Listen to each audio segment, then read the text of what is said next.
Good evening. Call this meeting of Newberry Township Board of Supervisors to order. Please rise for the Pledge of Allegiance.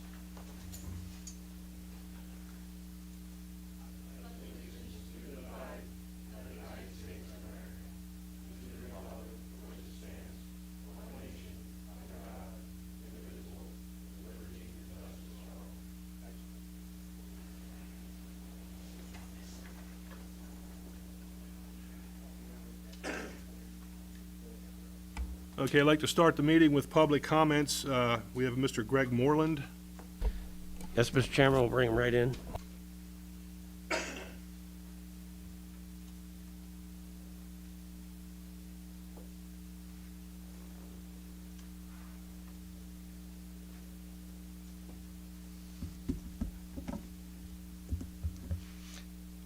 Hello, everyone.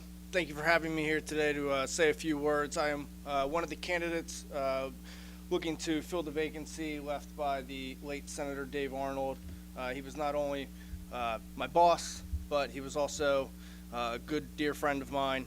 So it does not bring me joy to be running for this position, but I do feel that I'm the best person most qualified to fill that vacancy. So with that said, I wanted to come here and just say a few brief words to you, give an introduction to myself and what I stand for. And some things that I want you to know about me is that I've dedicated my life to public service. I was 7 years in service as a paratrooper and platoon sergeant, some of the most prestigious and elite airborne units in the United States Army. With 2 deployments to war, I was willing to give my life in defense of this nation, and unfortunately, I nearly did on August 7, 2012 in eastern Afghanistan in an IED explosion, for which I received the Purple Heart for my injuries. Since I retired in 2015 from active military duty, I've been extremely busy in Harrisburg, first working as a research analyst with the House Republican Research Department. During this time, I successfully authored and negotiated legislation that resulted in some more severe penalties for repeat DUI offenders, along with many more. Additionally, I worked diligently at defeating multiple attempts to increase the gasoline and fuel tax here in Pennsylvania. It's already one of the highest in the nation. These demonstrated successes led to a position as the policy advisor to Speaker of the House Mike Turzai from Allegheny County. In this role, I worked with Speaker Turzai to author his Energize PA package of legislation, which rivaled Governor Wolf's Restore PA package of legislation. Within Energize PA, I negotiated an investment of $400 million in construction and the creation of 800 jobs in our state using Pennsylvania methane. My staff positions have afforded me the opportunity to become intimately familiar with the legislative process, and I feel that really allows me to be effective from day one. Of the $2.8 million that we were able to bring back in grant money to the 48th Senatorial District during 2020, as his chief of staff, we were able to get a $500,000 RCAP grant for the Freedom Square project here in York County. I also know that access to the Senate office is important for all parts of the district, and Lebanon County can be quite a hike from some of the southern parts of the 48th district. And that's why we implemented district office hours at the Springettsbury Township building. And if nominated, bringing a permanent district office to York County is a priority. Now let me tell you about a couple of my priorities. I believe that we deserve free and fair elections at every level of government, and there were serious issues with the election and the way it was conducted throughout the state over this past year. Instead of one election throughout the state, we had 67 independent elections on the county level. I'm a fiscal conservative and believe that the state government should operate within its means. The governor is proposing the largest personal income tax hike in history of Pennsylvania, 46% increase. This results in about a $7 billion tax on the working class families of Pennsylvania, and I can take immediate action to prevent this unnecessary taxation. I fiercely believe that government should not have the ability to arbitrarily restrict an individual's freedoms, as we've seen during COVID-19. To this end, my actions were on display, working with Senator Arnold, and I think we took a stand when others wouldn't, and pushed back a little bit more than some other counties, and I think that was a testament to us standing up for what we were hearing from our constituents. And additionally, I think finally, I support Senator DeSanto's efforts to do a constitutional amendment to rid Pennsylvania of the school property tax associated with property. I think that's the only real way to get the General Assembly to move on a measure like that, is to change it in the Constitution, force them to actually take action. I want to be a full-time legislator because that's what you deserve. I have no other business interests that are going to take me away from doing the people's work, and I think that's important. If you're going to pay somebody a $90,000 a year salary, I think they should work for you full-time, not have competing business interests. Should I get the nomination, I'll be resigning from my job in the Senate and knocking doors Monday through Saturday until the election. Why? Because I think it's that important. As we've seen with Act 77 and mail-in ballots, we need to do a better job of getting those mail-in ballots, but I think you really need to get out there and knock on doors and go meet the people face-to-face where they're comfortable.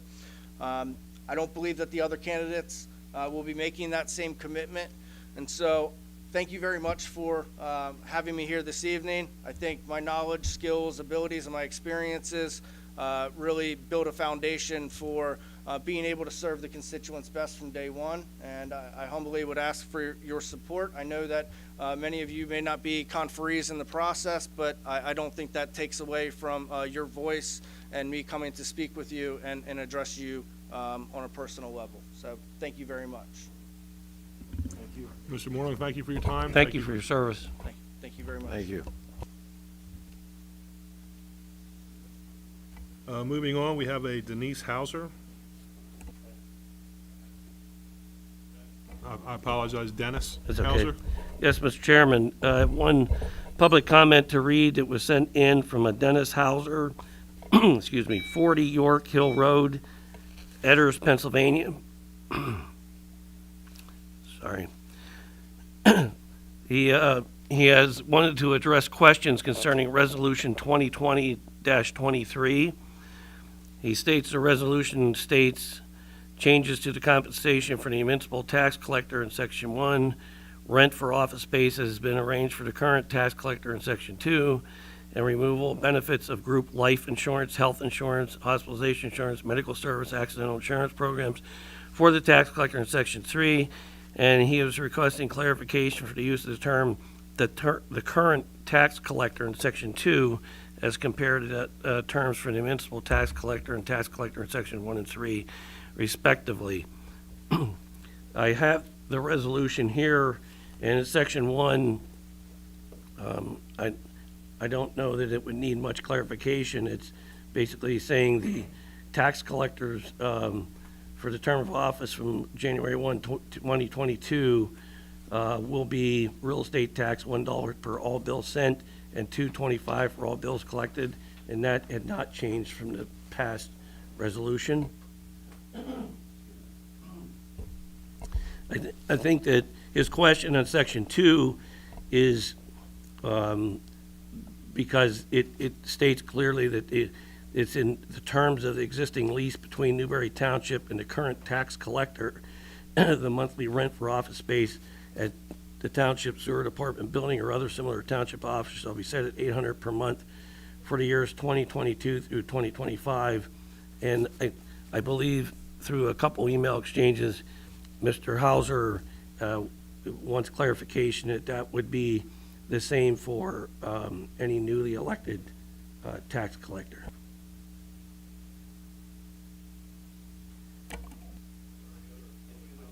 I think he wants clarification that the intent for the resolution is not just for the current tax collector. It's, I can address that in the sense that I think you have to push the button. The change in the rent would apply to any elected tax collector. That wouldn't apply to just the current tax collector. I think it's just referencing how the current lease is written, but any tax collector that runs for the position would be subject to that rent.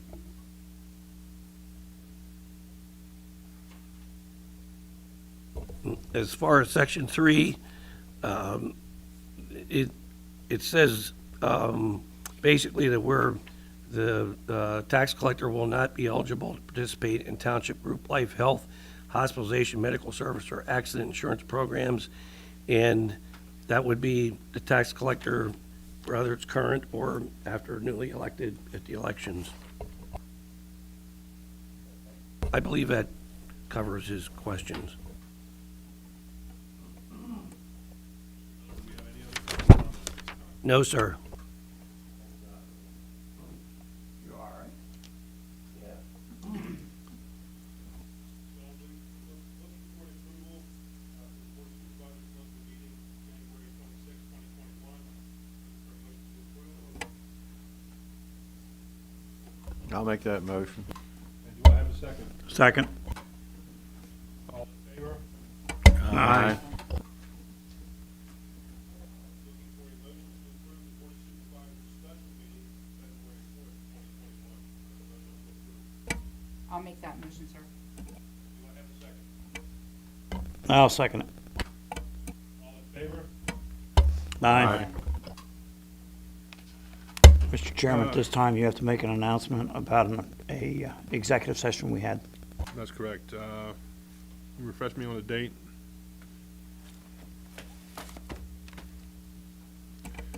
On the 17th, we have an executive session to discuss legal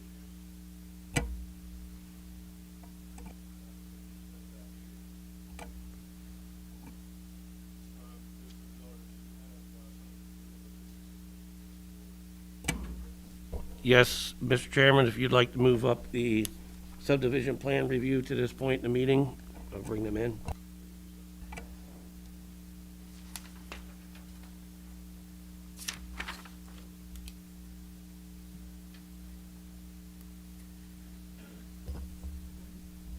Do we have to approve that meeting in February 17th? No, we just have to announce that we have the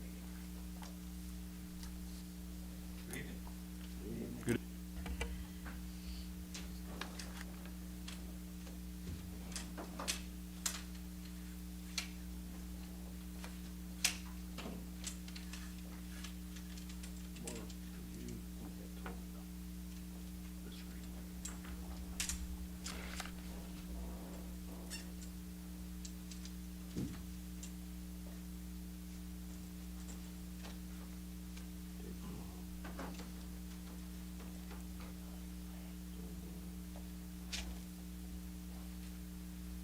Good evening. I'm Ron Sakari with Snyder Sakari and Associates.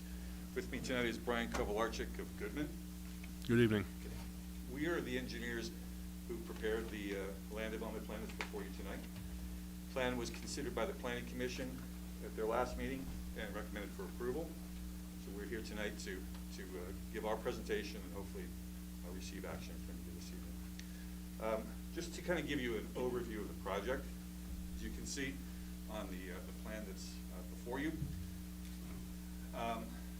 Some of you board members may not have been here for the original land development approval. Maybe I'll show that first. These are the buildings that were approved by the township in the original land development plan. As you can see, there were two buildings, building 1, building 2. And the combined area of those in building square footage is about 1.8 million square feet. The plan that we have before you tonight really does not impact building number 2. It's really a revised version of building number 1. And as you can see, building number 1 has gotten quite a bit smaller. It's about 278,000 square feet versus the more than 1 million square foot building that was originally. microphone? I'm sorry. Speak more TV. It's hard to point and do that at the same time. Okay. Can you Yeah, guys that's see it? fine. We can see that. Okay, good. At any rate, as I was saying, this building, number 1, has gotten quite a bit smaller, and the footprint, the parking and all the impervious coverage around it has been decreased significantly, about 14% decrease from what you originally approved. To the greatest extent possible, we've preserved the utilities and the storm sewer systems that were already installed. As you may be aware, this pad was already under construction. This building is already built. In this first building, the site work had already been started. So there was quite a bit of infrastructure on the ground. And our plan has sought to preserve as much of that as possible. We have kept all of the storm water basins exactly where they were originally contemplated. We've kept the flow to each one of those basically the same as it was originally. It's just some subtle differences in how the water gets there. But it's very similar in nature to what was originally approved. So obviously, we had to provide you the land development plan to illustrate these changes. We've had reviews by the township staff and engineer. We're in receipt of the last version of the comments, which is February 17th, which are really, at this point, just administrative items, it would appear, outstanding. But we would welcome any comments or questions that you guys would have about this at this point. I would defer, Mr. Rudy, do you have anything to state in regards to this? Well, you should have my memo tonight, packets.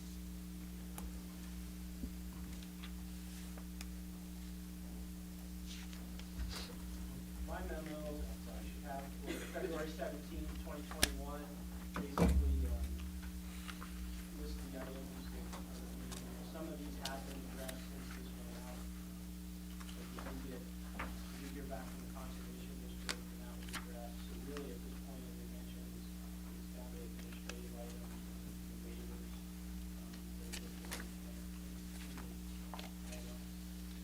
We did have a developers agreement amendment that Andy can touch on, as well as a revised stormwater management as well. He's mentioned the stormwater management agreement, mentioned under D2.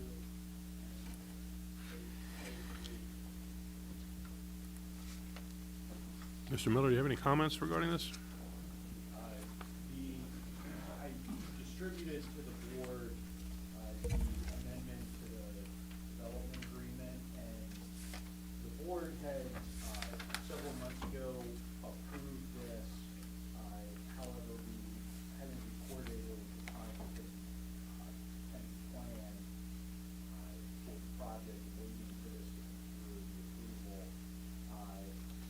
The only changes in the agreement from what was previously approved were to add references to this revised plan, and then also Bill had recalculated the construction surety amount based on the new plan and work completed to date, with a new schedule of improvements that had to be completed yet. Those things are referenced in this development agreement. The other purpose of the development agreement is to provide for clarification that the streetlights on Goodman Drive, the township is contracted for those with Med Ed, but the owner of the property will be responsible for all the costs associated with those streetlights. The same thing with the fire hydrants that the township was contracted with Field American to install. The developer will be responsible for the cost of those hydrants and the invoice for those who own the property. The amendment to the stormwater plan is even simpler. That is just simply incorporating the revised plans and the stormwater provisions of the revised plans into the existing stormwater management plan, making those subject to the same. So that's it with respect to the agreements. I don't think I have any further comments beyond it. Okay. Board have any questions regarding the? Bill, is there any waivers, or all the waivers were done in the original? No, actually, there are 3 waivers that are requested. Do you want to include my memo? I think he was asking whether the same answer was. No, not in this case, there was a, I think there's definitely a preliminary plan. The other 2. The other two were Yes, previously approved. And I think our point was due to the simplicity of the plan, there doesn't seem to be a necessity to have a separate preliminary plan and a final plan for. Yeah, it's basically in a building pad format out there right now. Okay. There's no need for a preliminary and a final plan. So, a building pad at that point. Okay. Andy, do we have to vote on these agreements?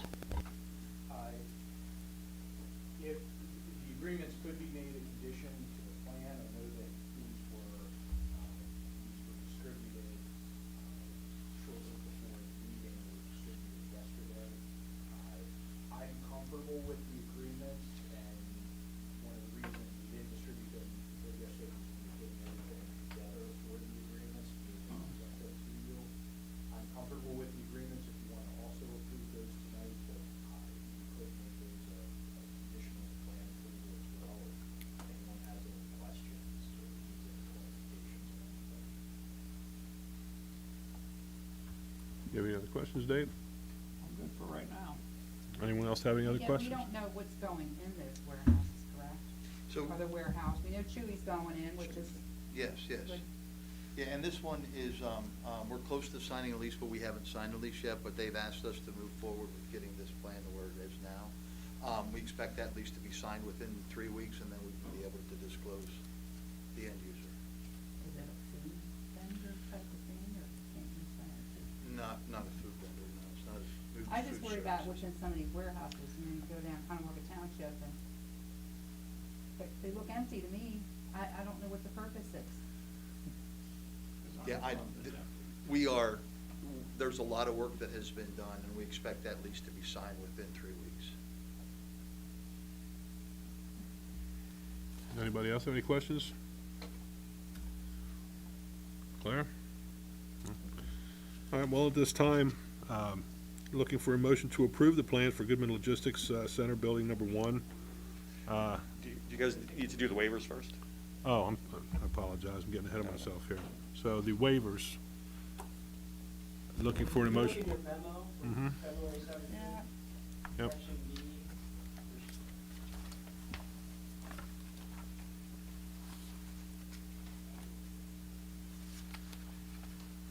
it mentioned the drafting standard waivers were previously approved and it came in.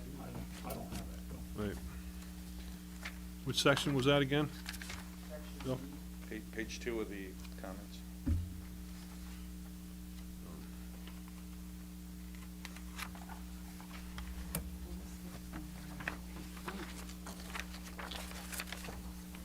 That's on the, under the amendments? In here, okay, all right. It's in there. Show me where you're at. You gotta go way down. Way down. That's fine, that's fine. Condition of approval. This is from. It should be in your full pack. Give me a second to catch up.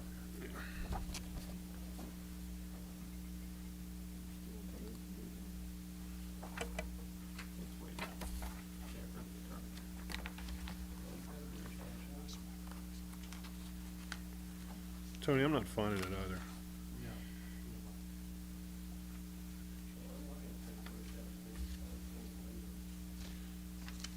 D here is January 8th.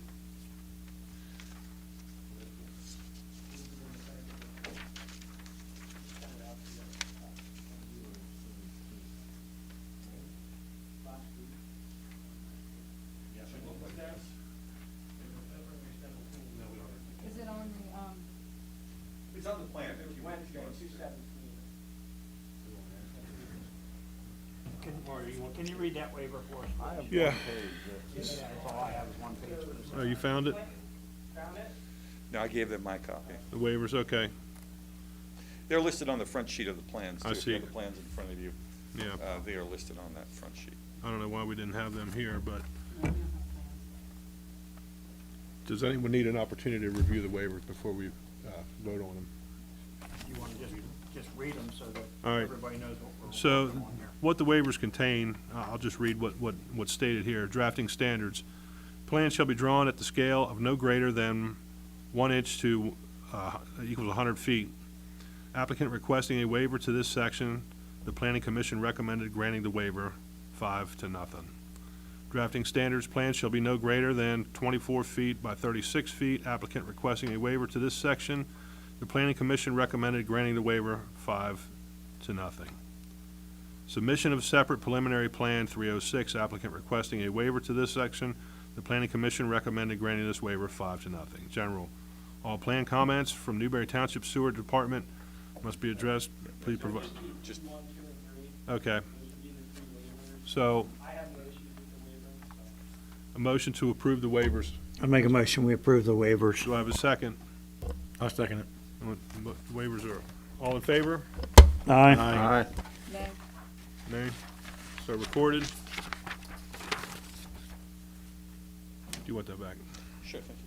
Okay. So at this point, I'm assuming we're looking for a motion to approve the plan. Yeah, and that would be contingent upon my comments dated February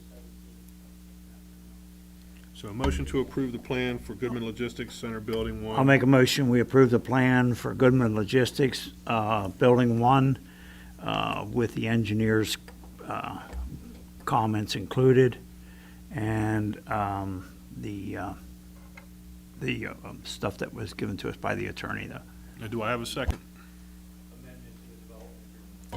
and the amendment to the development agreement.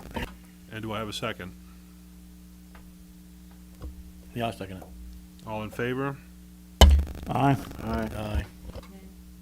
So recorded. Thank you. Thank you for your time. Thank you very much, everybody, this evening.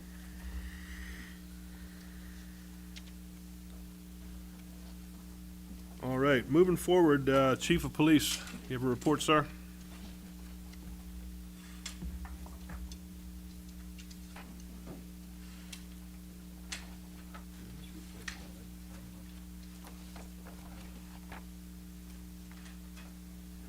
Yeah, the highway was on. No, I didn't see that either. Yeah. We'll find out. Good evening, supervisors. Good evening, residents. Chief. So for the month of January, our department handled 993 calls. Listing those calls by criteria with 1 burglary, 8 thefts, 3 motor vehicle thefts, 2 drug offenses, 9 DUIs, 7 simple assaults, 2 sexual assaults, 7 domestic-related harassments, 7 other harassments, and 17 other offenses.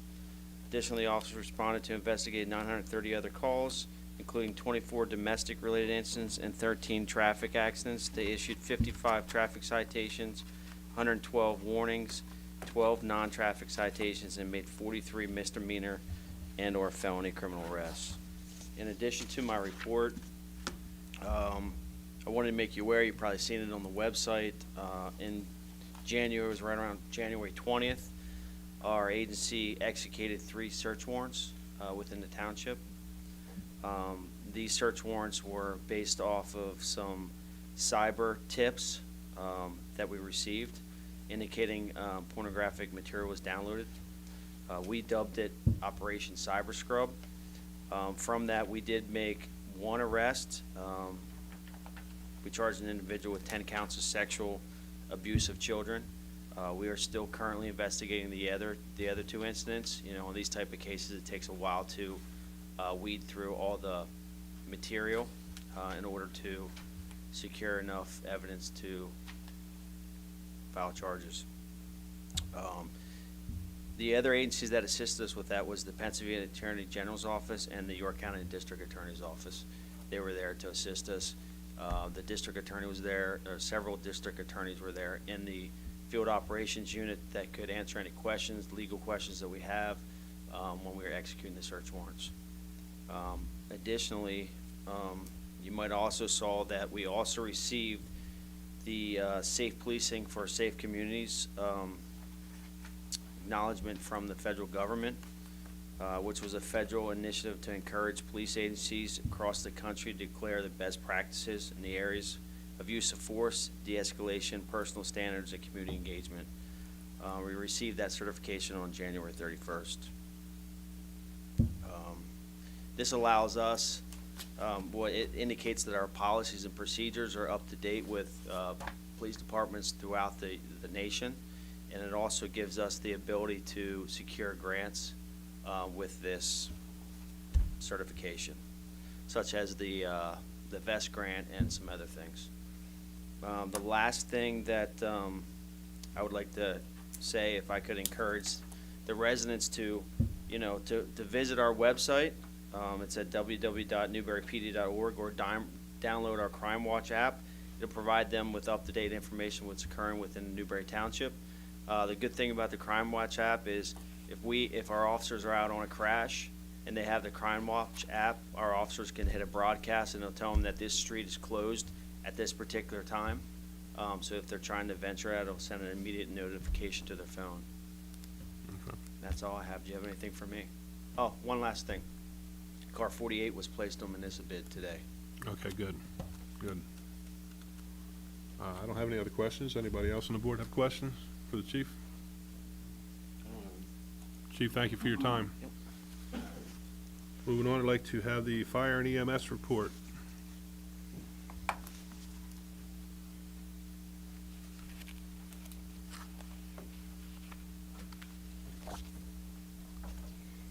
Good evening, board. Good evening, everyone, residents. Don't really have much to add to the report that was submitted to you. If you have any questions on any of that information, you had a fire and EMS report there separate. I did want to clarify a question from last meeting. I misspoke. Mr. Wintermeyer asked about grant, I believe, how we had done with the grant and with the COVID losses, and the CARES grant was 11,700, not 15,000 that I'd stated. I just wanted to clarify that from last month.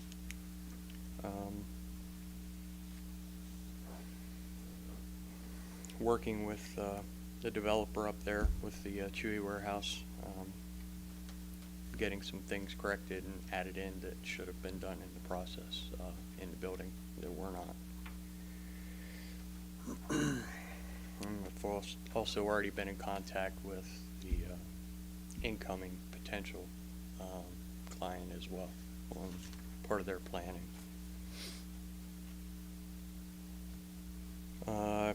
One another bullet point here, we discussed before the fire police being approved every year. Mr. Kirkpatrick and I had spoke about that after the meeting as well. I did follow up and found a resource that gave me the information that that is not required annually. So I wanted to make that clear. Chief, so are your personnel, your fire police, are they currently working with Lieutenant Diddy regarding the training? That's data correct. training? Okay. The numbers, I sent out a message last week for this past weekend to increase some of our numbers. Okay. But we, and our company meeting, we encouraged everyone to take it, whether you had it before or not. Do you know currently how many signed up for the course? I do not, because we sent the link right out to Lieutenant Diddy sent the link right to us. So each member is supposed to go on and enroll, and it's a live Google document to him. Okay. So then he has. As of last week, Lieutenant Diddy and I, he sent an email out to us, and there was 5 at that point from our department, and I don't want to speak on the others. Okay. Okay. Is there a targeted training date for that? Yeah, it's to March 27th and 28th. Okay. All right, well, thank Are you. we still pushing, if they don't take the course, they can't be a fire police? That is correct. Do they know that, Gary? They have to take the course? Well, our people all have the class, so I'm going to put you guys on the spot and say, are you requiring them to have this newest class to be fire police or not? Because our people have all had training. When's the last time your people had training? Some of them, mine's an older training. Mine was back in the early 2000s. So I have the oldest, probably some of the oldest there for fire police basic and advanced. But most of the other ones, have been 2012. I think the goal was behind is to have all the fire companies do the same thing. so Yes, they're all on the same I think page. what we were after there, Gary, at least what I was after, my personal thing is I'd like to get everybody up to now, up to Current standards. current standards. Not that I'm saying that you're not at current standards, but I would like everybody to work with our police departments, so our police department's aware of what you're doing, and you're aware of what our police department's after. So as many people that can come to this class, since we're paying for it, I would prefer that we get as many as we can at this class. And I've encouraged that in the meeting. I was a latecomer because I didn't sign up until the week before, or the weekend that I spoke with Diddy. So, I'm sorry, Lieutenant Diddy. So yes, I encourage more and put a mandate on that. Yeah, I wasn't sure on that clarification, because this class also covers us under emergency situations. But if fire police are used in a non-emergency situation, this class does not cover that, Okay. okay? Well, This was the best thing that we could come up with, and I support it. Right. And the board, when we were approached with the concept of having everyone trained, that was the intent, to have all fire police that are acting within this township or neighboring municipalities that we provide service with would be on the same level of training. Absolutely. So I appreciate your time. Yep. Any other questions besides that one?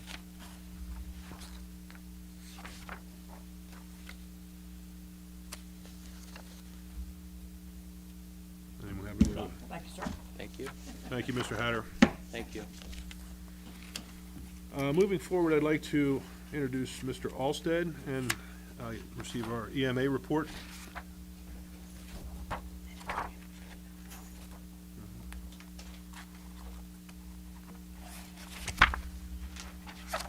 Good evening. Good evening, Mr. It's my Alstead. maiden voyage and the report to the board, so bear with me. I emailed what I could sort of cobble up this morning to the board. I don't know if you guys all got it or not. If not, I have a couple extra copies. Yeah, yep, that one.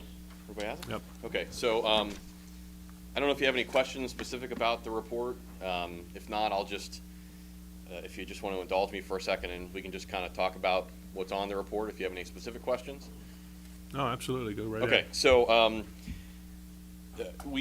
mean, we're not a terribly, day-to-day active organization, so I'm going to sort of capture like the last 12 months or so. That's essentially what I did in the report. In the last about since 2020, the beginning of 2020, since COVID hit and everything sort of started, the big things that the Emergency Management Agency in Newberry Township has accomplished. One of the big things that we started out at the beginning of last year, and it might have even been a year to this meeting, I guess, is we were awarded a very sizable grant from the Act 147 grant funding stream to build an emergency operations support trailer, which is what we did. We started that process about this time last year.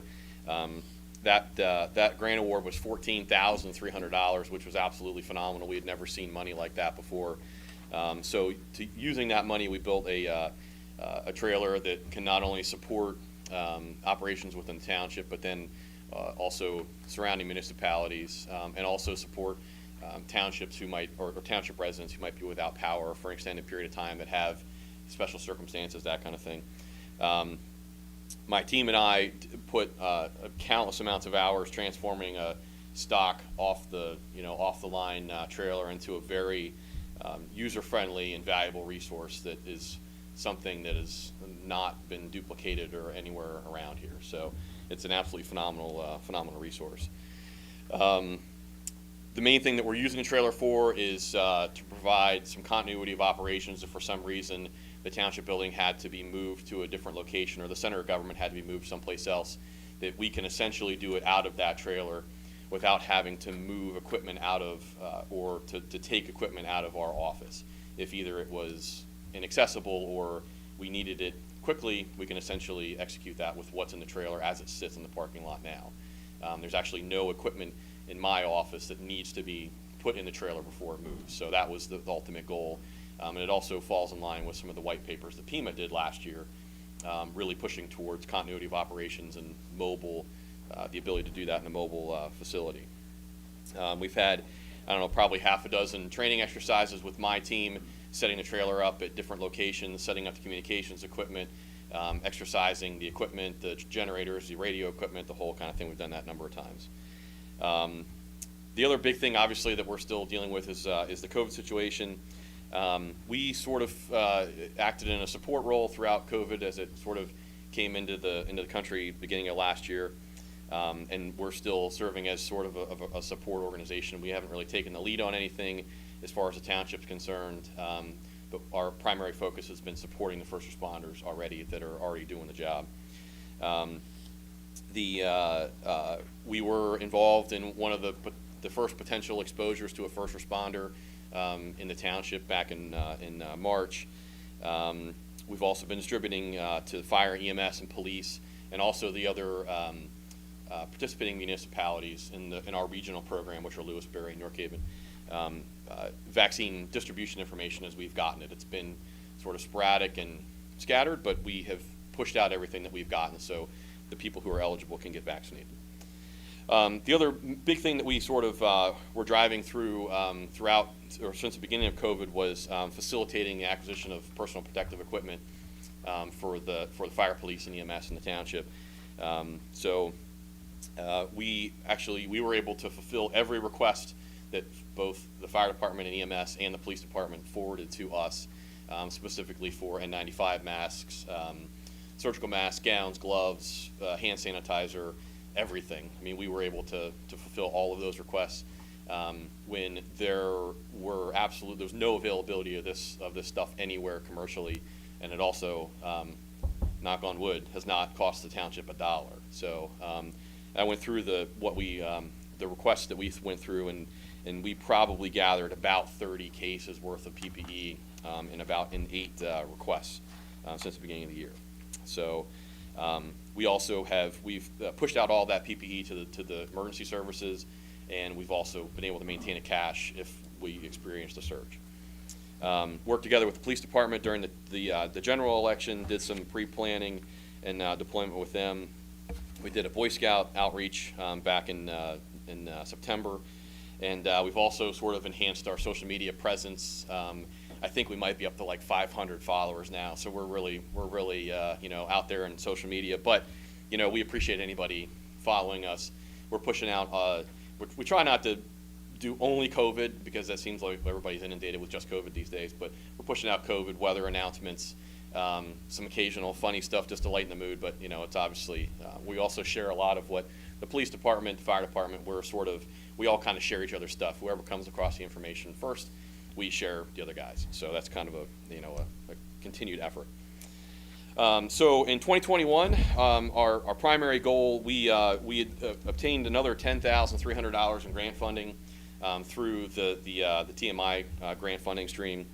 That money is going to be used to purchase radiation monitoring and detection equipment, which is one of the only local programs that have that kind of capability. So that's something we're going to meet with fire and police specifically and get some sort of a good program going on there.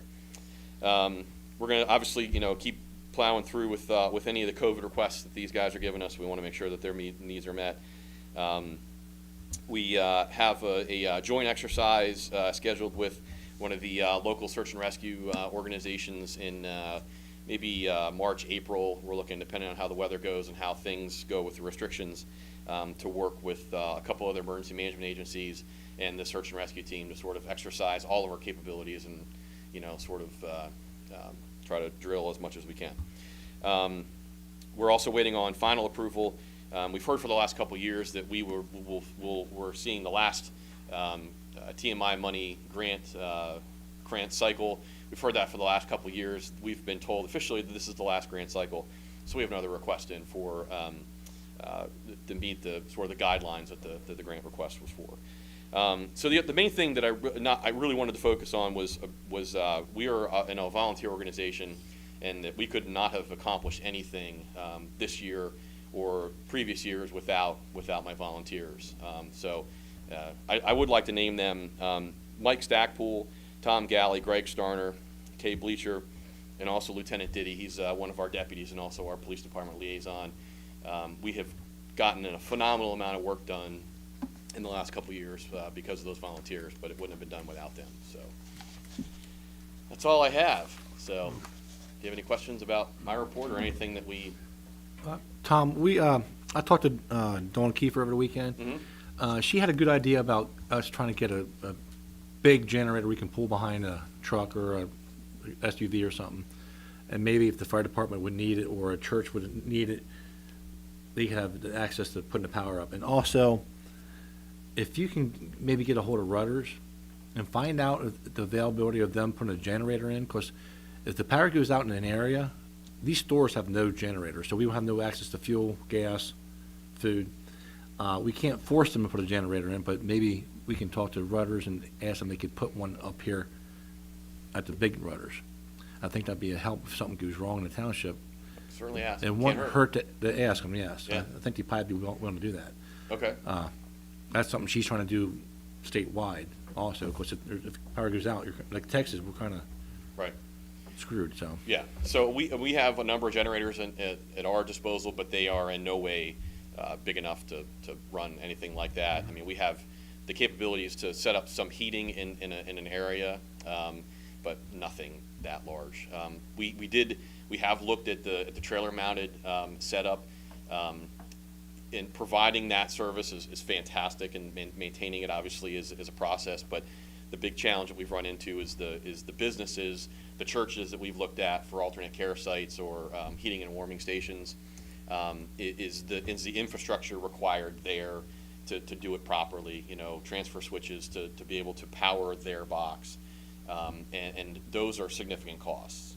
So we have gone down that road, and we've looked at that sort of thing. So because it was pretty cost prohibitive for a small church to do things like that, that's sort of why we went the route we did with the portable generators, that we can provide some power. It's better than nothing, and we realize that money's tight for everybody, especially for these churches to pony up such a project. But yeah, I'd be more than happy to talk to Rudders. Thanks, Tom. All right. Tom, the other thing is, your social media page, what is that? So we have, it's Newberry Regional EMA has Facebook Okay. and Twitter. Again, if you want to join, you might be number 550 or so. There's, again, we don't have a lot of following like the other, So it's police department stuff. It's Newberry Regional? Yeah, I think EMA? it's at Newberry EMA. Newberry Regional EMA is the Facebook page. So get on there and like it. We'll give you all sorts of good information. We try to push out stuff as timely as we possibly can. Okay. Well, I'd like to thank you and your team for what you do for the township, and I appreciate you taking the time this evening to step up and at least make yourself known to everybody, and at least let us know what you've been working on. So thank you so much for My your pleasure. help. Thanks.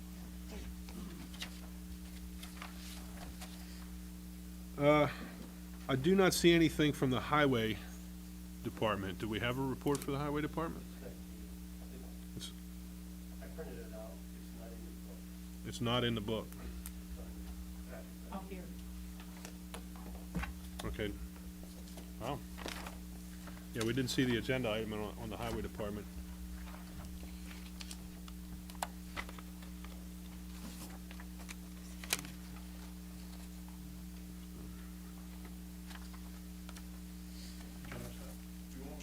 Yep. Well, we like talking to you. so- You look bored back here, so. We want you to stay awake. Yeah. So in the last month, we've had 4 snow events, 2 of which we plowed. Here before the 18th storm, the new brine truck finally arrived. It was supposed to be here in November. It got done, and we picked it up on Monday. And Tuesday and Wednesday, we sprayed a tank of brine each day to try it out. I think it did, I talked to Brant about it. I think it did what it's designed to do, and the storm just kind of overran it. So we are looking into getting a tank installed here, so we get our brine at Conewaga Township. I made arrangements with them where we supply them with salt. They'll make the brine, and then they put some tanks in for extra storage there so that they can make it ahead of time and have it for both of us. And then we're gonna put a tank here so we can just, in an off time, truck it from Conewaga to here, so we have enough on hand for a storm. Cause they don't work on Fridays, and then you have to make arrangements to get in on the weekends, so it'd be better for us just to have at least one event right here on hand. So we're working on getting all that established. During the first storm, we had 2 trucks go down that night. One, the water pump went out of it, and the other one just was having a glitch, and it kept going into D-rate mode and was just useless. So it ended up, it had the fuel filter on that Ford wasn't tight enough. It needed like another quarter turn to open the fuel valve. So it was that and a knock sensor that was putting it into D-rate. But while they had it, Those Ford 6.7 engines, we were afraid the fuel pump went out of it. And if that happens, it takes the entire fuel system out. So it's like $7,000 to $10,000 to fix it after that happens. So Zimmy's over in Lebanon County, they make a disaster prevention kit, which dumps that fuel out of the main fuel pump back to tank. So if something fails, the metal goes back to the tank rather than through the injectors. So they call it a disaster prevention kit. So for a couple $100, I had them put that on just as a peace of mind. And, so that's all taken care of. The trucks are running good now. We have, of course, as you can, if you looked in the salt bin when you come up, it was completely empty yesterday. And they brought us 6 loads today. I have 500 ton ordered, but everybody's getting salt, so we're like way down on the list. I called them begging, they brought me 6 loads, so that'll get us through another storm. Scott, do we need another spot to carry some of the salt? No. I wanted to get the salt bin empty because some of that salt was 2 years old. The So salt the go goal, yeah, it does, actually, yeah. The last storm with the last of the salt that was in that bin did not work near like new salt does. Because it just sits there and draws moisture. So the goal was to get the bin empty, thinking I'd be able to get salt, but salt has been difficult to get this year, so. They're bringing it. All I have to do, I have a good relationship with the trucking company. I can call her and get it whenever. She'll stick us in and give us some to keep us going until they can get it all. But we won't have any problem getting what we have to buy ordered this year. I can fit that in there now. So probably we'll be close to that 1,200 ton order that we had to put in. And then everything else, we're just in between that. We're doing routine maintenance on equipment and fixing everything, getting ready for summer. So that's all I have. Scott, Paddletown Road, I forget the man's name, Red, what's it? I don't know. I know it's Red, but they haven't got no answer from York County, from Tiffany yet, what's going on there yet. And that road is a mess. So if we can get with Marcus here and get him to call Tiffany and find out what's going on. That's been going on for 8 years. Mm-hmm. And it's not your fault at all, but I they're did dragging see, their butts on it. I saw plans come through. Bill, did you see those plans? We did get plans to review here at Township, generated comments and sent them back to them. Except for the water runoff. Yeah. Yeah, there's stormwater runoff, and I haven't heard anything since my comments went out, and I don't recall seeing anything from conservation. Well, the first ones they had, the holding pond was big enough for a bathtub. Well, this pond's pretty sizable, but it's right down against Red's property, right in that corner. That's where it was before too, but it was really Yeah. small. Yeah, well, I think it's bigger now, but, because it looks like they designed a swale to go all the way from that upper detention area, down, piped under the driveway, and then down to that lower pond. Yeah, because I don't know if you ever But what are drove. they gonna do with the water out of that pond, I don't know. Yeah, we should cross the street. They should Right. pipe it underneath the ground and go across the street. I agree. I was down there checking out several times, and it's a muddy mess down that road. And if I had a newer car, I'd be a little pissed every time I drove up and down there. Yeah, and I don't wanna do anything with that road. I mean, that road needs redone, I know that, but I Well, don't we wanna do can't because they anything won't with it. allow us to do anything till they Yeah. approve it. Right. The way I got from Jeff, once Tiffany approves it, then we can do something to it. Right. So hopefully get them on the ball and do that. We can get some contact. All right, thanks, Bill. Anybody else have any questions? Thank you. Thanks. Solicitors report. The first thing I have on the agenda for you this evening is the draft of the curb and sidewalk ordinance. We're distributing to you now. I know this is the first time that you've seen the draft of the ordinance, so I don't know if the board wants to discuss it this evening or wants to take it under consideration and put this back on the agenda for next month. We've had some time to review it.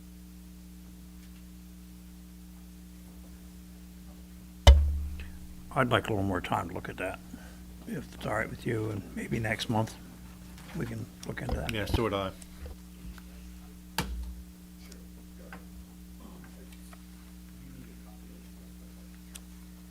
So do we need a motion to table this until the next meeting? Okay. We're gonna take our time and review this, and we'll get back to you as far as what we wanna do with this. The next item on my agenda, fire hydrant amendment. At last month's meeting, there was a discussion and a request that we provide the board some proposed language to amend the requirements or establish a requirement for fire hydrants of 800 feet. I distributed some proposed language to you. There is already a provision in the subdivision and land development ordinance that requires dwellings to be located within 600 feet of an active fire hydrant, which equates to, or potentially equates to fire hydrants every 1,200 feet. So we sent out some proposed language. If this language looks okay to the board, we can circulate it or take any further comments on it. This would be an amendment to the subdivision and land development ordinance, so it would require a public hearing, that would require that the proposal be circulated to the county planning commission and the township planning commission.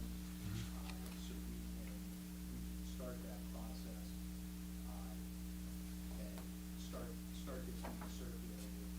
There was also discussion last month about amendments to the RCO district based on the comments that the board had with respect to the CCH project. We did circulate some proposed amendments or proposed changes in the definition of storage as it's used in the ordinance. We circulated those to Bill and to Tony at this point to get their comments. What I would suggest is, because that will be an amendment to the zoning ordinance, which would also require planning commission reviews and a public hearing. What I would suggest is putting those amendments together with fire hydrant amendments, so you can do those in one ordinance, because we do the same review of public hearing requirements. So I'll take any comments on the fire hydrant provision. It's relatively straightforward, I think. And if there aren't any, what we'll also do in between meetings is get the draft of the proposed zoning amendments to address the RCO district, get that draft to the board so the board can review it. And one of my suggestions in the memo that I put together for it is that you all review the RCO district uses as well, and just confirm that based on, your current vision for that district, that the uses are all consistent and compatible with that vision. So that, are there any additional comments on the fire hydrant provision? If not, we will work on getting the RCO zoning ordinance amendment provision circulated to you. And then, once you have a chance to review those, we'll ask for a motion to prepare the ordinance and submit it to the planning commission. I don't think I have any other agenda items for the board this evening. If there's any other questions, that I reported, Any questions for Andrew? Andrew, thank you. So the engineer's report, Mr. Rudy.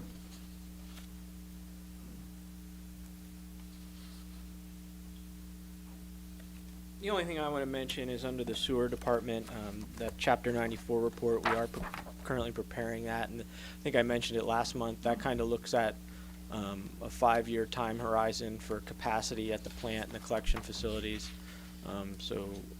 That report will be due at the end of March, so I'll be looking for the chairman to sign that, and that'll need to be submitted at the end of next month, so. Okay.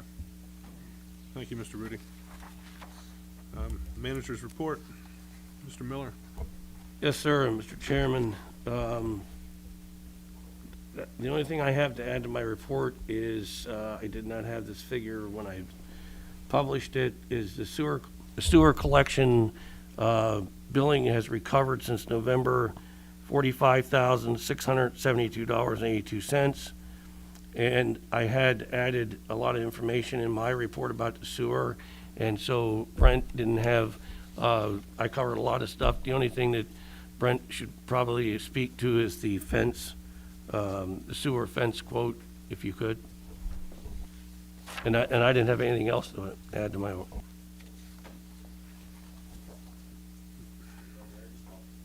you gotta come up here. We're already getting complaints, people can't hear.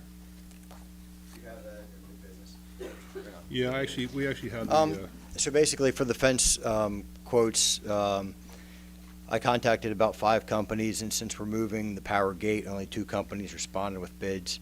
One was Tyson Fence, and the other one was Security Fence out of Red Lion. So I walked the project with both of them and gave them 2 options. We have an existing fence, and we want to go a new fence around the pole building, so everything's inside of a secure fence. And the low bidder wanted to install all new fence and leave the existing fence there. The higher bidder, he wanted to remove the existing fence and relocate it. That's the difference in prices. So Tony has the 2 prices that we have, and I guess you'll vote under new business for that. So that's all I have, other than just regular plant and pump station operation and maintenance. One other thing, it's different from Bill's Chapter 94 report, but next year our NPDS permit expires, so we have to do the renewal. Has to be put in 180 days in advance, so me and Bill got to get on that. We have to put our first, I think, draft copy in around September, so we'll be working on that too then. So that's all I have, unless there's any questions. Thank you. Tony, do you have anything Thanks. else in your report? no, Mr. Chairman, that's it. Do we have anything for the treasurer's report? I'm sorry, Jane? Nothing to add? Okay, under the supervisors, I'd like to take this opportunity to welcome Mr. Brandt as our new code and zoning enforcement officer, and also like to recognize Laura Kaufman for all the work that she's done in the meantime till we had this position filled. So I'd like to thank both of you. Looking forward to having you on board. Anyone else have anything to add? I just want to thank all of our employees that we have. I think everybody in their sections is doing a wonderful job. I know Laura's finding stuff and doing wonderful things. Gail, the sewer administrator, she's finding money and getting money. I think the last I heard was $48,000 that she conjured up. We have a good team working together, and it's well appreciated, and I think that the residents of the township should know they have a really good team working for them and behind them, so thank you. Anything else? Next month, there will be a zoning report added back to the Okay. minutes. I want to address the misinformation that's out there on social media. Excuse me. During these snowstorms, it was placed out on social media that Penn Waste wasn't going to pick up our trash and stuff. During our snowstorms, we operate a little different than surrounding townships. Penn Waste does go on holiday pickup, so please check the Newberry Township website and the Newberry Township Facebook page for your information on whether your trash is going to get picked up or not, because I know there's people up there that are very upset. They read the Penn Waste thing, they read somewhere else on social media, Facebook page, that the trash wasn't going to be picked up, and they did do their rounds like they normally would. So please use our Facebook page and our website for township information. If I could speak to that, sir, just briefly, thank you for that point. Penn Waste sends out emails to customers, and they generally have been putting out, when they miss a day, they're double picking up if they don't get it. But as you stated, Supervisor Kirkpatrick, correctly, our contract with them is that they have to pick it up the next available day. So they address us in a separate email, and when I get the email with the information, I'm putting it on our Facebook site. And if you have questions, you can always call the township office, because we have that information, and that's where the confusion is coming in. But they go on the holiday schedule when they miss for us, and they pick up and do double pickups. Thank you for bringing that up. Is there any other comments? There is something else I'd like to say. You need that, hold on. Something else I'd like to say, Jane, we appreciate all the work you do as well. I mean, without you, we couldn't function, and you do a great job. You're welcome. I have a comment too. For our repeat offenders that keep on getting fined for different situations, we need to address how we're going to handle them. Instead of fine them once a year, they're just paying a fee for having an illegal business. We need to address it every time they get fined. It goes up in price, or fine them more different times through the year than once a year.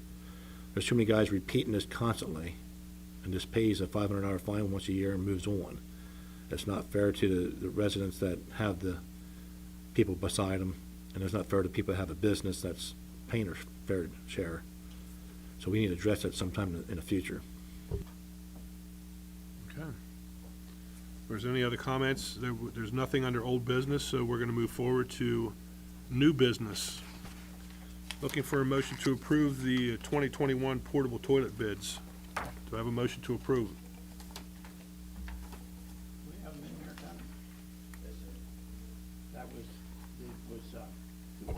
Associated Products was the low bid. That's who's been doing it. I'll make a motion, we go with Associated Products to supply the portable toilet facilities for our parks.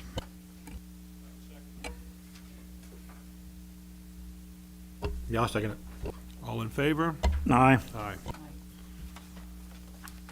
Next item of business, under sewer, 6% interest on delinquent bills, ordinance 398. I could speak to that, Mr. Chairman, briefly. You all have the page. This is something that, something else that Gail Russell has uncovered, is that we have a standing ordinance, 398, that calls out a 6% interest charge on outstanding balances due until paid in full. And we were not aware that that was in the ordinance, and it had not been being tabulated or charged prior to this. And in speaking and discussing this with our solicitor, and he can speak to it if he'd like, it is the fiducial responsibility of us to charge that. And that comes out to, as you see on the page, 1.5% charge. I believe that's per quarter. And so then it would be a 6% per year annual charge of interest for delinquent bills. Is that correct? Yes, that's correct. And I would just confirm everything that Mr. Miller just said. This is already in the ordinance, and I think what is being brought up is that the township would start to collect this and actually calculate it with delinquent bills. Yes, and the reason we're bringing it up is, I mean, it's there and we should do it, and it's our additional responsibility, but we had not been doing it, and I wanted to make it in an open meeting so people start to see the 1.5% charge, they understand what's going on. Should we be raising that percentage? I mean, that's nothing when you have people spending time on the phone trying to collect a bill for $100 and you're making $6 off the phone call you're in there for an hour for. That is on top of the 10% penalty that we charge too, so, but that's So you have a penalty certainly something you can discuss. I mean, we'd have to change the ordinance.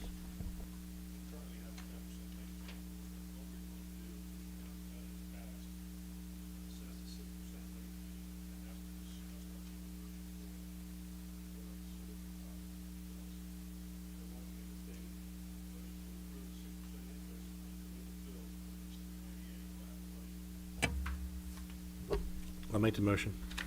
Second. Aye.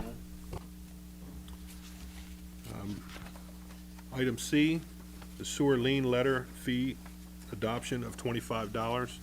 Mr. Miller, can you give us some information about that? Yes, Mr. Chairman, in your package, you have an email from Gail Russell, Sewer Administrator. She started to get a lot of requests for lien letters, and she noticed that we didn't charge a fee, but she did some research, and I only attached the one from Potter Township, where they charge a fee of $25 for these lien letters. And my understanding is the lien letter requests come from companies. I think, Jane, help me out, is it whenever they're closing on the property, I believe, or they're looking to see if there's a lien on the property. It says it's required for the sale, transfer, or refinance of the property. So when they do that, that's administrative work that has to be done, and we have not been charging anything to cover us on that. So that's what this is about. Okay, so as stated, the sewer lien letter adoption fee of $25. Do I have a motion to approve that fee of $25? I'll make that motion. Do I have a second? I'll second it. All in favor? Aye. Aye. Moving forward, item D, speed limit request for Cly Road. Looking for a motion to send a request. I'm not supposed to let him make him write letters.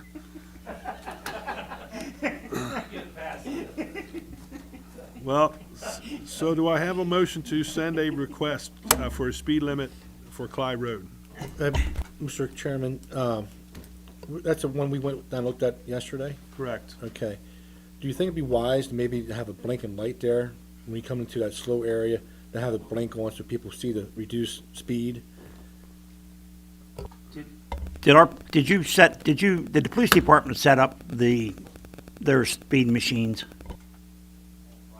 Yes. Yeah. Not, we sent that email last week, you know, we had them in another spot, the battery, got dead, and then, starting the turn, we set them all during the snowstorm, so we didn't want to really hit them, so they should be set up the next day or so. Chief, how are we doing with enforcement down there? We've received several complaints regarding speeding down there. I know you and I had conversation. Have, We enforced, we did 3 separate speed details, down there, and, we yielded like 6 citations, sitting there for like 3 hours. the speed sign that we set up down there, once it triggers and it goes, puts the lights on, does that also record a date and time as far as when the violation occurred? Yes, sir. Okay. It'll give us an indication of how many violators, occurred, and, you know, it breaks it down however you want to do it, within an hour, within a 24-hour period, and it'll break down what's the normal speed of the normal flow of traffic, Okay. how many violators, depending on the range that you set. Have we been able to gather any data at this point as far as, I will tell you the last data that I looked at, the last time was down towards Antonio's.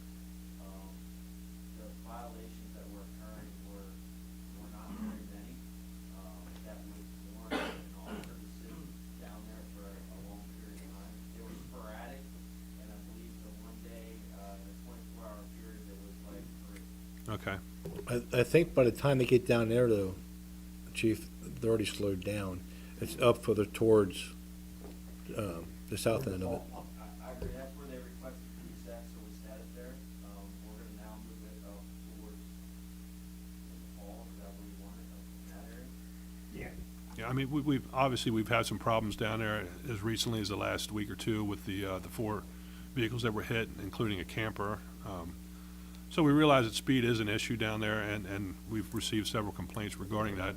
But just to touch on Mr. Wintermeyer's situation, are you requesting or are you suggesting that we maybe request from the state to put a blinking I light said down we there? request to put a blinking light there for reduced speed, because they're not paying attention to signs anyhow, but a blinking light might get your attention more.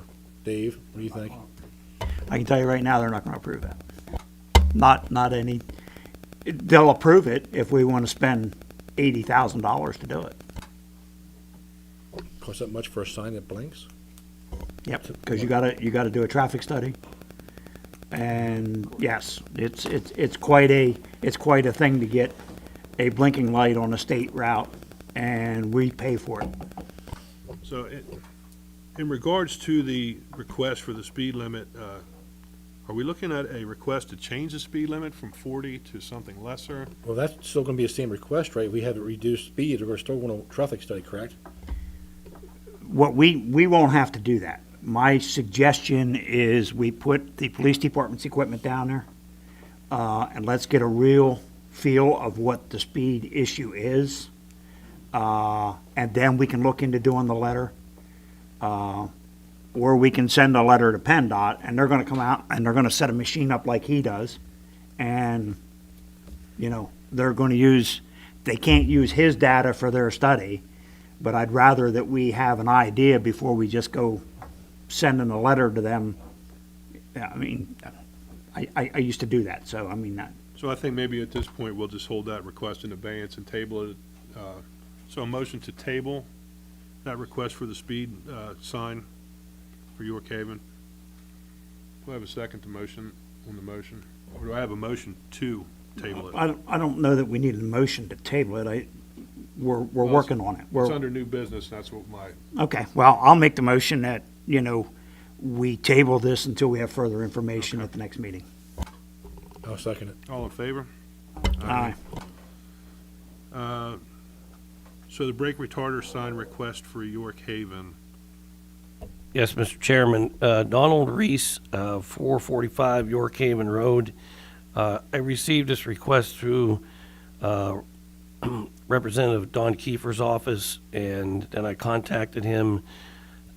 He's asking that brake retarder signs be put up on York Haven Road, and he described it to me as slightly past the Dollar General store, and then towards the entrance to the power plant, which is on the left side of York Haven Road. I did explain to him that it's a state road, and so we would have to make a request to PennDOT to put signs up there. Is that correct, Supervisor Kirkpatrick? Yeah, we can do that request. I don't know if there's a hill there, because there's quite a bit that goes into doing that study.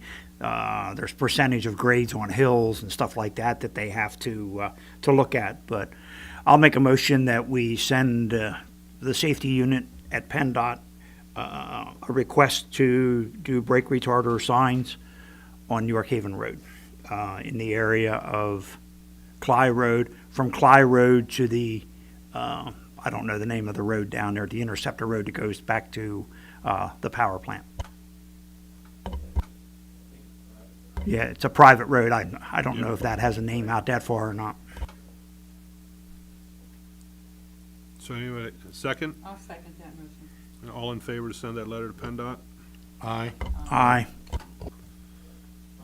And that brings us to the sewer fence. Brent, I realize that you have already addressed this not too long ago. When I'm reading this bid, are we removing the old fence and the old gate? They're relocating the old gate, the old power gate, they're relocating, we're leaving the old fence up. We could take it down if we wanted, we're leaving it up in case we had a public down there. They would go to get inside the first gate to the front bar where my office is at. And then we'll put a swing gate in where the old power gate would be, so they can't get inside the plant property. So if they come down to, say, the sewer office there or whatever, they come down to the sewer bill, they'll be wondering if the plant, I'm going to, the tanks there and stuff like that. Any other questions? So a motion to approve the sewer fence? Looking for How long has that plant been there, operation now, is the same way? How long has it been in there, The fence the way it is now? Yeah. I'm gonna say probably about 2000. Maybe 2000. 86 is when the plant went in, the fence was down. After the plant expansion, they moved it out to, that was done in 99, and the fence was done, I think, the year after, year 6, so 2000, the fence was around the plant. They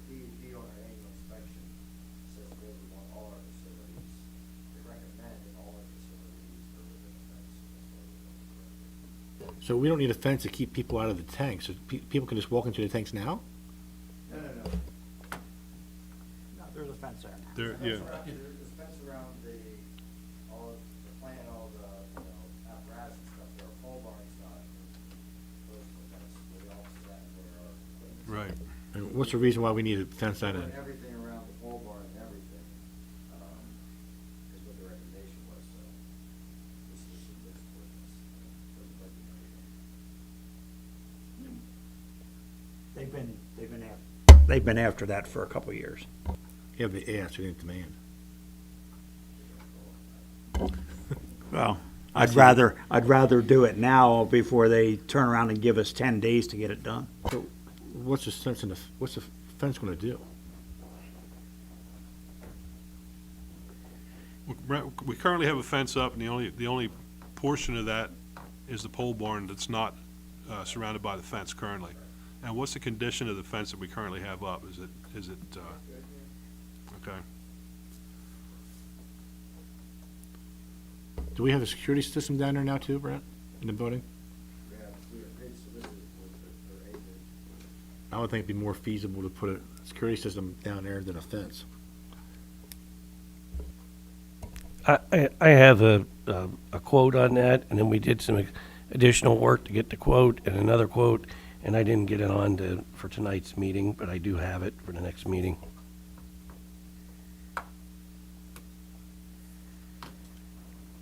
I think we should table the fence till everybody gets the opportunity to get down and look at the fence, and we have the security stuff. I would agree. At this point, yeah, I think we have to do our due diligence to see what we're dealing with over here before we make a decision to invest this kind of money into this. So, yeah. I'll say we'll table it at this point. Motion to table it. I'll make a motion that we table it to our next meeting. Second. Second. All in favor? Aye.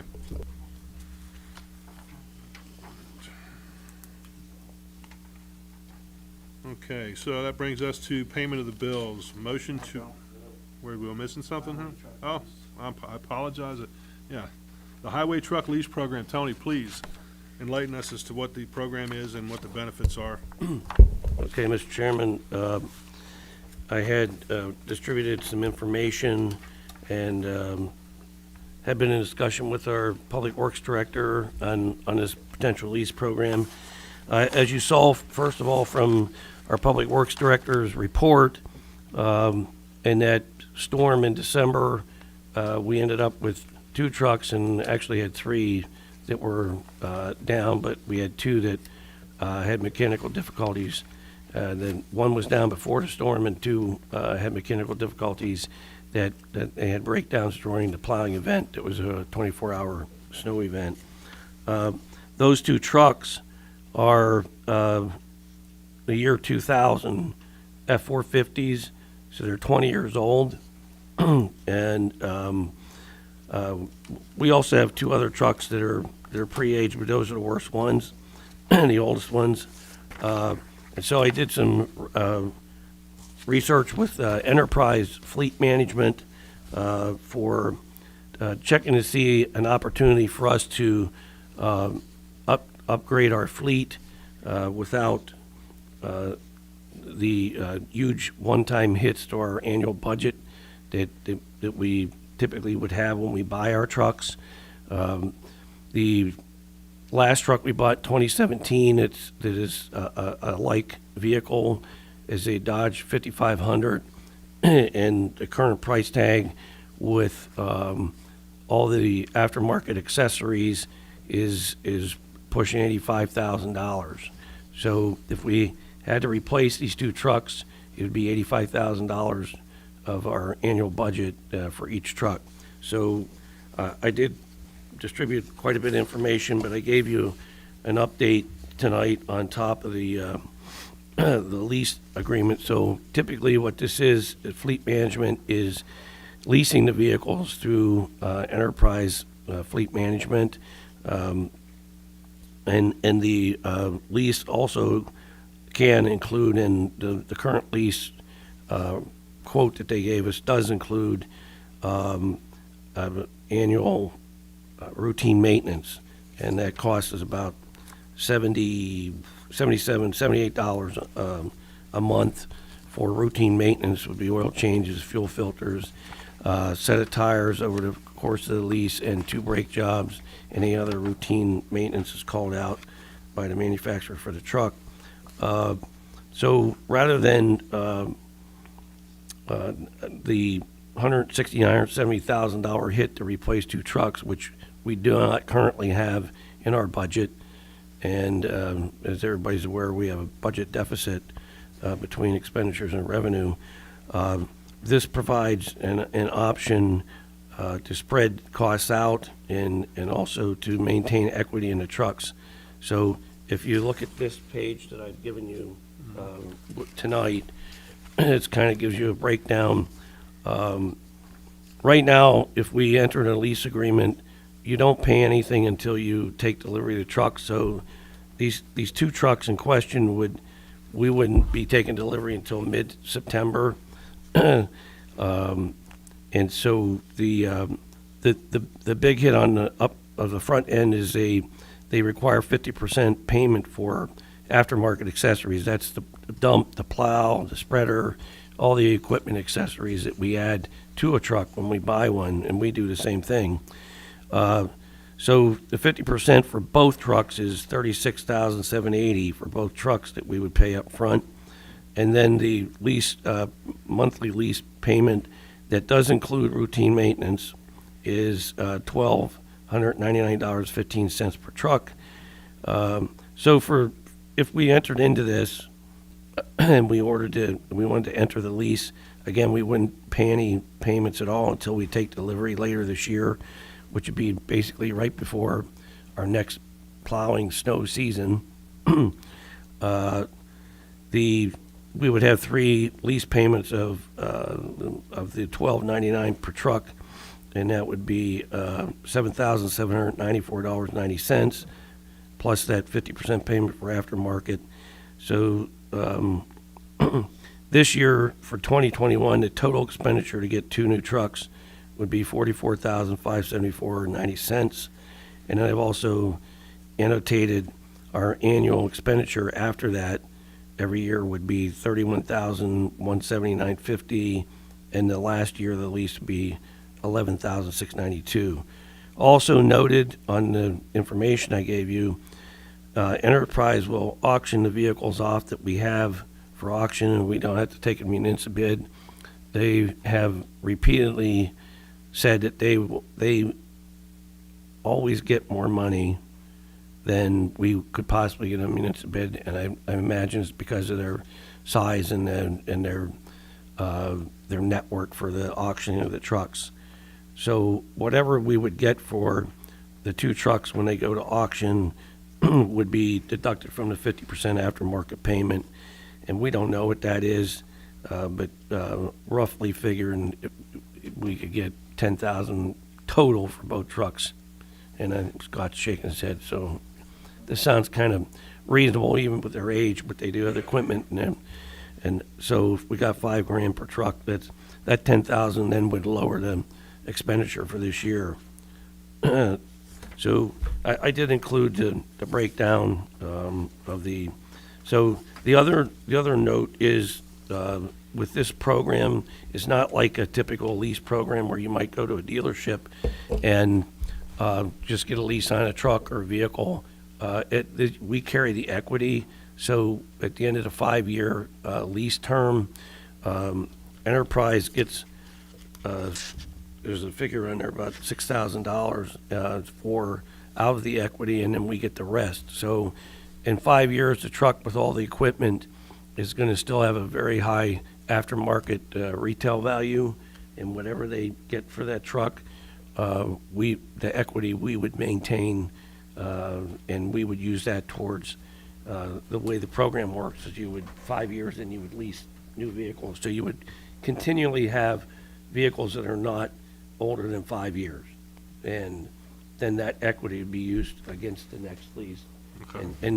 And potentially with the equity, you would then end up only having that lease payment per month and not that 50% payment for the aftermarket.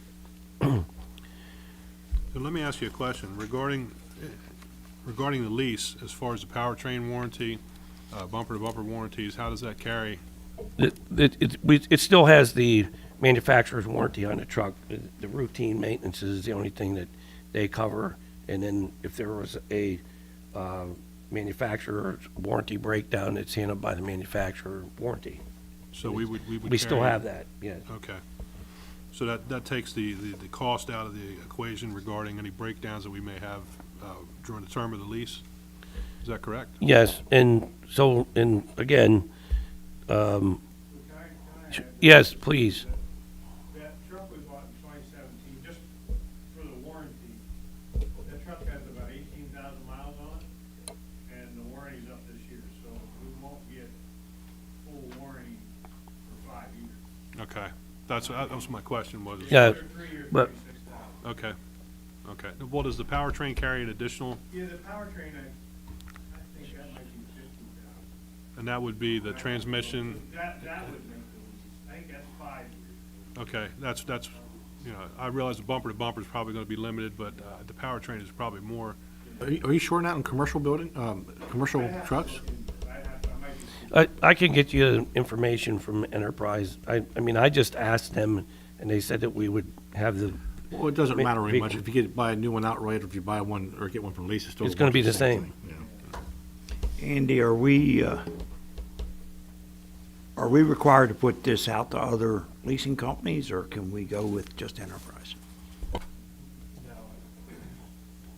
I think there's a provision in the second-class township code that allows you to go with this proposal. well, I got it all turned on. They had an independent bid process done, that they provide that document. I provided it to our solicitor, and all the municipalities that do this have a piggyback letter on that, so it's already basically been bid out. Okay. So, kind of like a CoStar. It's kind of like a coast. Yes. So, That's a good question. do we have the ability to finance a truck? Is that a possibility or not? It's always a possibility. So we're talking about not paying in one lump sum. If you finance, it'd be the same thing as a lease. Well, I think financing versus leasing is going to be a different, definitely going to be a different amount as far as what your monthly payment's going to be if you finance the vehicle outright versus We'd be lease. surprised a lot of deals they have. Yeah. Well, I mean, obviously, we could take a look at it, but I understand. My personal opinion is this will get us started out of the graveyard of equipment that we have. Well, and I You know, realize we've we got also- dump trucks that, Yeah. you know, you're not even going to give us anything for it for scrap. Yeah. You know what I mean? I mean, it's worth $100 in scrap because it's been around here since, my favorite saying, since Moby Dick was a minnow. So, you know, My point is, if we can get a cheap rate on a truck for interest rate, when I go that route, we own it when we're done. My only comment on that, sir, that it's not a bad point, but I'm just saying that I believe I would have to finance the truck separate, and I'm not sure, I guess I could get a loan to get the aftermarket stuff, but that's through a separate company, and that's pushes $40,000 on each vehicle alone, the aftermarket part. So I get the truck and probably get a loan for the truck and make payments, and I guess I just have to take a separate loan because Lancaster Truck Body doesn't finance You're talking it. about two separate loans, Tony, correct? Yes. And from what I'm Yeah. gathering here, based on the information you furnished us with, we would put up 50% of the aftermarket accessories with the remaining balance carried into the lease. Correct. For the monthly payments of $1,299 per month, which includes a service agreement as well. Correct. Okay. Anybody have any questions? I'm more than willing to go out and research about financing if you want to try that. And I did see somewhere, but I don't know where I saw it, and I don't have it. What other municipalities are using the lease program? Oh, I sent that to you in an email, and I don't have it. Spring and Sperry has it, Spring Garden Township and Lower Paxton. I haven't, Paxton loves it. I haven't talked to them yet, but, sorry. And how much is this gonna save us? I think the upfront cost, first of all, if we would go out, if we need to replace these two trucks this year at the cost of $89,000 each, it's gonna be a huge hit to our budget, and I'm not one for raising taxes. I think that we have to take a look at it. We crunched the numbers, though, after the 5 years, it's over $73,000 we're paying back to it. I understand that. But you're paying So if we can get it 73 financed, what's the difference?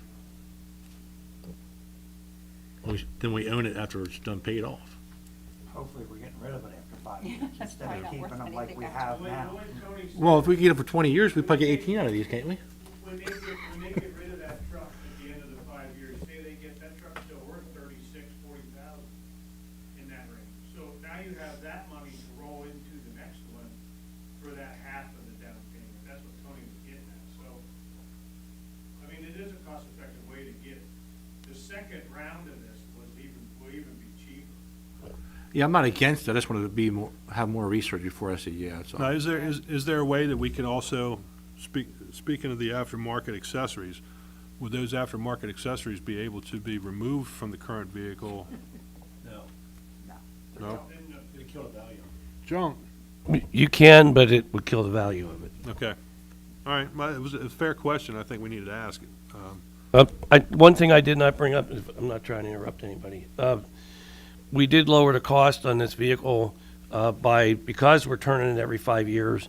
We're not getting full stainless steel dump bed and full stainless steel plows. So we dropped the price considerably because it's not going to be rotted out in 5 years. So if we keep them with even the 20 years, but I hope we wouldn't keep them that long. But those dump beds and everything they're trash. Now, the 2017 truck, that body and plow and everything can go to the next truck. Okay. I have that one set up to do that. We'll just remove it from there and put it on the next new one. So we have the ability to save some money by replacing those parts. Okay. Now, is this lease for all of the vehicles for the township? No, this is just going to be for the two that we currently need to replace. Okay, that was one of my worries. Yeah, I'm not against this idea, I just want to do more research and check into it more, that's all. I would like to see them though before the snow flies. Right now, they're saying September. So if we would place the order, Tony, you're saying September would be the earliest that they would be? It's 14 weeks to get the vehicle, they claimed, and then they got a 14-week delivery from Lancaster Truck Body on top of that. So with that amount, I'd have to go back and research how long it took us with the Ram we bought for Lancaster Truck Body, but I'd say they got that estimate from Lancaster Truck Body. And I don't want to run into a situation like we did with the brine truck. You know, I'm happy that we got it, but I wish we would have gotten it a lot sooner. I think maybe that might have helped too with our salt supply. So, yeah, that being said. So if we table it now and have it for next month's meeting, then we'll be back in October then, we'll be fine.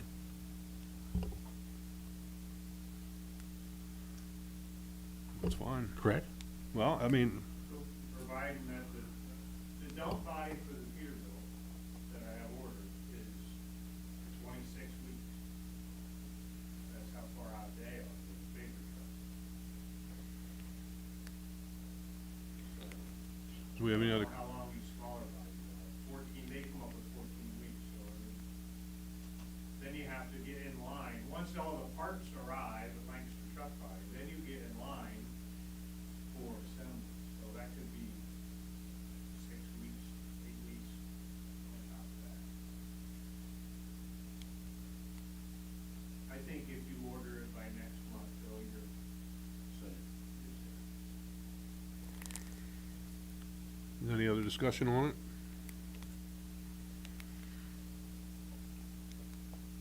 So I'll make a motion, or I'll look for a motion to approve the highway truck lease program. I thought we were tabling. You have a motion to table? I have a second. I'll second it. All in favor? Aye. Aye. Okay. Sir, just for clarification, you're tabling this, but I'm to go research possible financing or just tabling? Yes. Just Till next month. just to give us a comparison, Tony. And just for information, this program is also available for police cruisers as well in the That's what future. I- Yeah, but we kill the mileage on that, though. Well, I'm just saying, it's available for police cruisers, and other townships use it for that also, just letting you know. Thank you. Okay.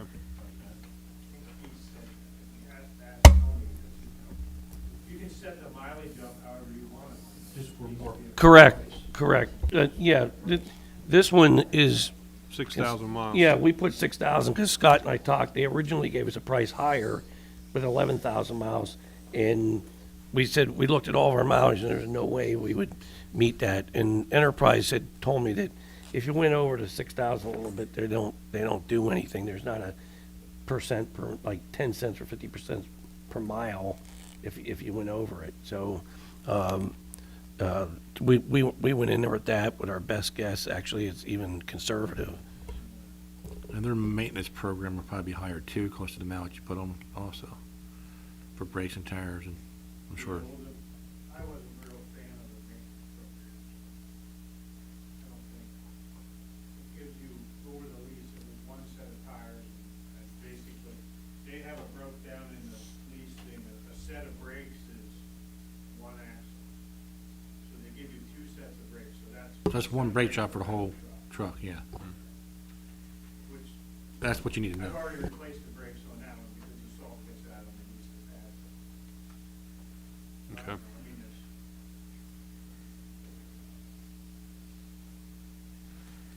Okay. At this point, I have a motion to pay the bills. I don't know, it's something else you have to do. You're killing me, Dave. Well, you know, Really? I've been there, done that. I'll make a motion that we authorize the township manager to destroy records in accordance with the Commonwealth's disposal rulings.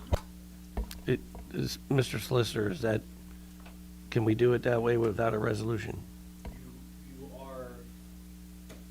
You are, by the second-class township code, required to do it with a resolution, so we should get a resolution prepared. I make a motion that the solicitor draw up a resolution so that we can destroy records that can be destroyed legally under the Pennsylvania code.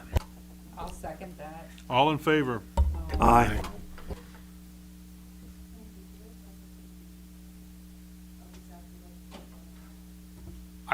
We can go over with you what needs to be in the resolution. Okay, that being said, motion to pay the bills. I just have a question on account number Good, thank you. 401.231, and it says vehicle fuel, but there's no amount there. The two above that are 2,096, 22, and 2,890.70, but it's the next to the last, Which number, Maxie? right here. There's no amount in there. Go to the Oh, next, go to the next page. yeah. To the last page.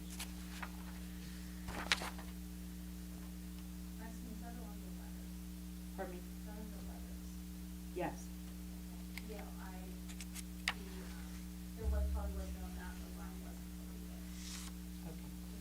Yeah, I'm just asking because I was like,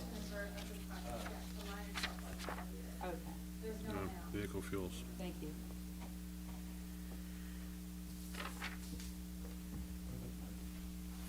There is another one on here that I questioned.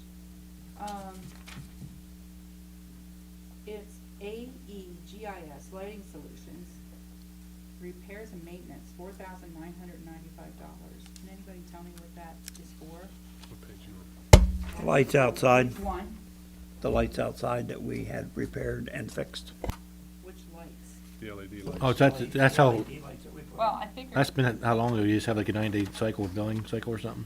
It must. I know they had to come back and do some other stuff on that. Okay, So that is makes this sense. the total bill, or is that the? Is that the end of the bills on? Is that the end of the bills for the lighting outside?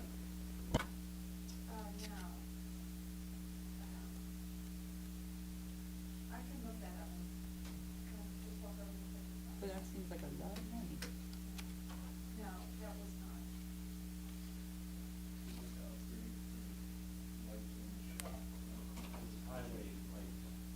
Oh, okay, that's the LED lights in the highway garage. Yep. All right. Yeah, it was very dark, yes. The safety, yeah, well, we were just wanting the safety things on one of our safety walkthroughs, we found that the lighting in the shop is really dark. Okay.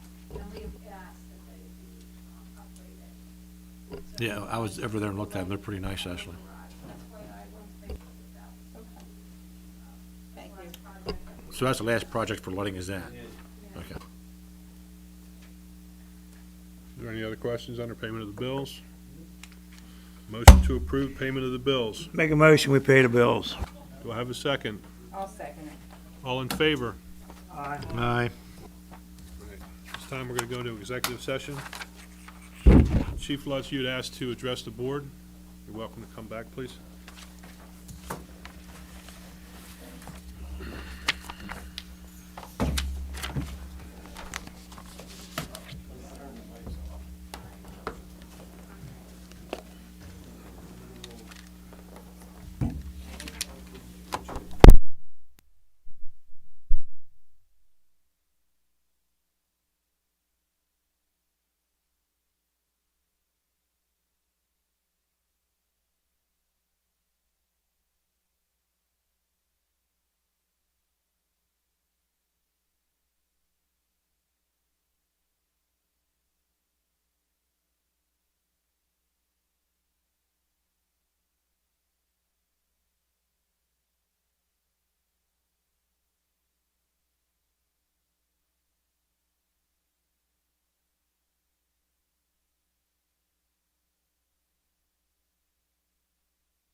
All right, we're back from our executive session. We had a discussion of personnel issues and legal matters. At this time, I would ask for a motion to adjourn. Mr. Chairman, I'll make a motion to adjourn. Do I have a second? Yeah, second. All in favor? Aye. This meeting's adjourned.